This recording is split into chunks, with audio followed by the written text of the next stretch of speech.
Good. I'll start off with some cheesy quotes. A friend will give you food when you're hungry. A true friend will be the reason why you're hungry because he ate all the food out of your fridge the night before.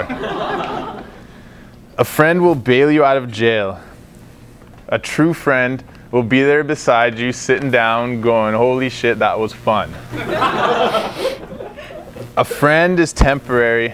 A true friend, this is the cheesy part, is forever. So this speech, as you can see, is about friendship. In specific, it's what I look for in friendship and what I look for when I'm finding friends. And most importantly, what I expect out of my best friends. My true friends that are beside me in jail. So I've divided up what I look for in people in 3 simple categories. I'm going to write them on the board.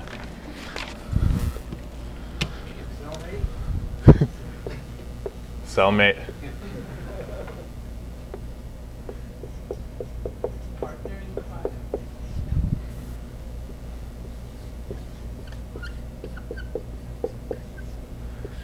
So it's proactivity, morality, and down for whatever-ness. Down for whatever.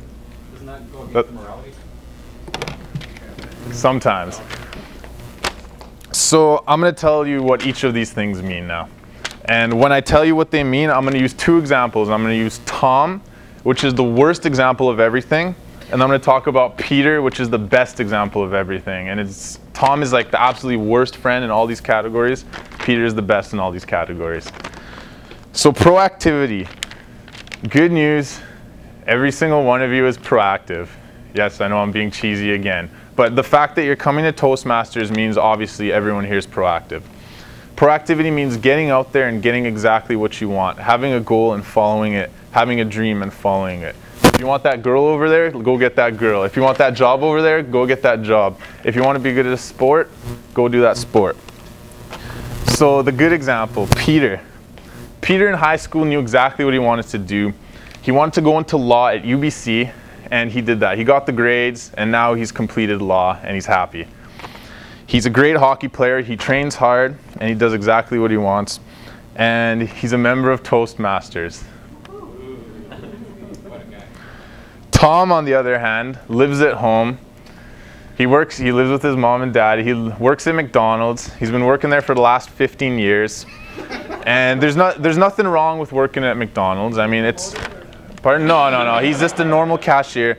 There's nothing wrong with that, but he wants to be rich. He wants to have a good job and a nice family, but he's just still doing what he doesn't want to do because he's lazy. And he smokes pot. That's not good. Yeah. I'm not trusting you with my money. Okay. So the second thing that I look for in people is morality. Morality is simple. Everyone knows what it is. Treat others as you want to be treated. It doesn't matter what religion you are. It's the exact same thing. And being honest too, not lying and being a little rat in the corner. So Peter, on the one hand, he donates to charity. I know, cheesy. He's nice to people. He treats everybody with respect, even if they can't do anything for them. So he doesn't care if it's a bum on the road or Bill Gates. He'll treat everybody with respect. Tom, on the other hand, he just takes and takes and takes what he can from people, and he never gives back. He never does anything good for anybody. He doesn't say anything good for anybody. He always talks behind people's back. He never calls his mom, which is... Are you talking behind his back, right? The names have been changed to protect the innocent. The last point I have is not even a word, but it's probably one of the most important things for just having fun. It's called down for whateverness, or being up for whateverness. So, has anybody ever seen the movie Yes Man? Put your hands up. Okay, for those of you who haven't seen it, Yes Man is a movie about a guy who says no to everything, and his life sucks and he's sad. And then one day, for some reason, he starts saying yes to everything, and it's funny, he says yes to some crazy stuff. But anyways, his life changes and he's always having fun and always happy. This is kind of what I'm looking for. It's people that are always up for things, always up for a good time. Actually, Darren in his prize-winning speech talked about how he never says no to his friends. That's exactly what it is right there. Yeah, somebody was listening. And then, Can I have $1,000, Darren? so Jim, on the one hand, I'll ask Jim, I'm like, yo, do you want to go shoot some hoops, Jim? He's like, yeah, I'll go shoot some hoops. I'm like, yes. I'm like, do you want a beer, Jim? He's like, I'll have 2 beers. I'll have a pitcher at Ibizu. I'm like, do you want to go to the Canucks game? He's like, how much are the tickets? I'll go. So I'm like, yes. Dave, on the other hand, I'm like, Dave, do you want to hang out? He's like, no, I'm just going to sit at home all day. I'm like, sounds good, Dave. Asked him to try a new food. He's like, that he never tried before. He's like, no, I don't like that food. And even though he's never tried it. And then I'm like, you want to try yoga? Yoga's kind of cool. It's kind of good for you.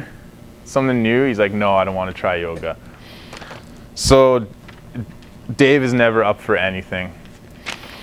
So all in all, I don't care. Well, me personally, I don't care like what race somebody is, what sexual orientation, if it's a male or a female, if it's an old woman or a young boy, anybody. I'll be friends with anybody. But these are the only 3 categories that I actually judge people by. Thank you.